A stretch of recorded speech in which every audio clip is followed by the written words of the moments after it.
Bonjour les marins et les petites sirènes, on se retrouve pour une petite vidéo bonus. Tu vois qu'elle ne sort pas du tout au jour habituel de sortie, mais en allant fouiner encore une fois à Cultura entre deux rendez-vous médicaux, je suis tombée sur ce hors-série absolument passionnant et du coup j'avais envie de t'en parler parce que je sais que sur la chaîne vous êtes des passionnés de la mer mais aussi des gens de goût et de culture et je me suis dit que ça pouvait intéresser plus d'un.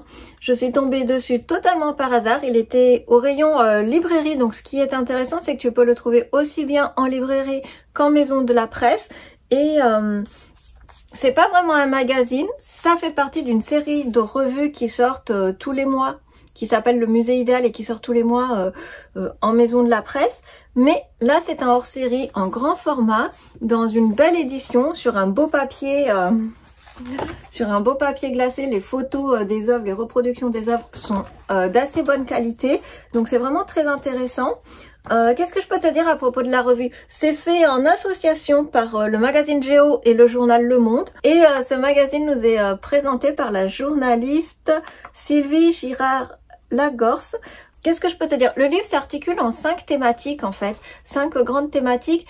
Ça se veut vraiment et c'est pensé vraiment comme si tu allais voir une exposition dans un musée dédié à la peinture, du coup là sur la mer, et comme si tu visitais plusieurs salles sur des thématiques différentes. C'est vraiment ce que j'ai apprécié, c'est qu'on a l'impression voilà, de faire une petite balade au musée. Je pense qu'on a tous senti pendant les périodes de confinement durant la crise du Covid, à quel point on avait besoin de culture, de beau, de musées et d'expositions. Donc là, c'est ce que j'ai trouvé vraiment intéressant, c'est que c'est conçu comme une petite sortie au musée. Donc la première salle, le premier chapitre va s'intéresser à En pleine mer. Le deuxième va s'appeler Falaises et bords de mer. J'ai adoré ce chapitre-là. Le troisième sera plus consacré aux plages, voiles et bains de mer. Ça va être aussi tout ce qui concerne la représentation des humains à la mer, si on peut dire. La quatrième salle et chapitre sera port et phare. Celle-là, pour les marins, c'est indispensable. Et la dernière sera Légendes et allégories, qui est un chapitre très intéressant aussi et qui s'attache là à montrer voilà, comment les peintres maritimes se sont saisis de sujets, par exemple, mythologiques, comme la naissance de Vénus ou de naufrages de naufrages célèbres, des choses comme ça, pour créer une vision entre guillemets plus fantasmée de la mer. C'est très intéressant. Ce qui est intéressant aussi dans le livre, bon, outre le fait que les photos sont magnifiques et que les œuvres choisies sont plutôt très belles, c'est que chaque œuvre, donc tu le vois, les œuvres sont souvent présentées en vis-à-vis comme ça.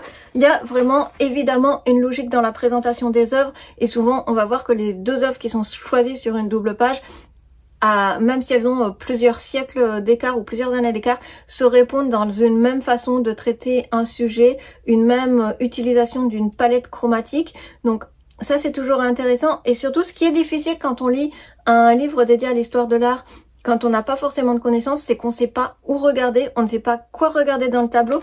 Et donc là c'est justement le but de chaque texte qui accompagne les photographies, c'est que ça ne fait pas dans une longue philosophie de l'histoire de l'art. Là, on est plutôt sur quoi regarder dans le tableau, comment regarder le tableau, comment est construit le tableau, quels sont les points clés à identifier dans le tableau pour bien comprendre de quoi ça parle, pour bien comprendre les jeux de lumière, par exemple, les jeux de choix chromatiques ou de perspective. Donc ça, c'est plutôt intéressant, j'ai trouvé, et ça change de certains livres sur l'histoire de l'art où ça va nous faire des tartines, voilà, sur l'histoire historique, le contexte. Là, pour une fois, ça change. On est en plein dans la peinture et on nous dit quoi et comment bien regarder les tableaux, entre guillemets, ce qui, pour des gens qui n'ont pas fait de longues études en histoire de l'art, peut quand même être très appréciable.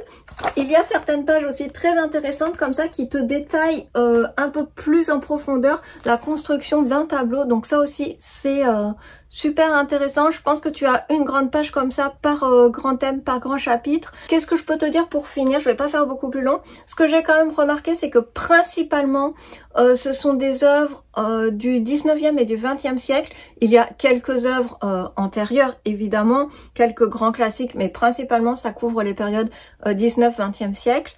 Et surtout, ce que j'ai remarqué, c'est que ce sont quasiment que des peintures à l'huile.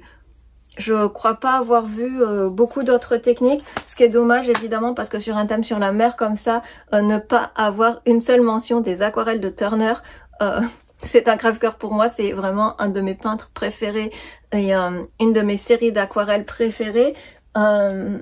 Mais voilà, c'est très intéressant. Ce que j'ai aimé, c'est que du coup, ça s'étend pas en longueur sur les artistes. Mais ce que j'ai apprécié, c'est que du coup, ça te permet d'avoir un peu en tête 100 grands chefs-d'œuvre qui ont fait l'histoire de la peinture marine. Et pour nous, les amoureux de la mer, c'est excellent quoi comme livre. Donc voilà, ça coûte pas très cher en plus. Je crois que c'est aux alentours de 15 €. Donc franchement, ça vaut vraiment le coup pour un livre de belle qualité comme ça. Je te laisse sur cette petite recommandation pour bien commencer la semaine. Je te souhaite une bonne semaine, une bonne lecture. Dis-moi si toi aussi tu aimes peindre la mer, tu aimes lire des ouvrages sur la mer ou si tu as visité des expos dernièrement sur des thèmes maritimes et nautiques. Et je te dis à ce week-end pour la prochaine vidéo. À bientôt, bonne lecture!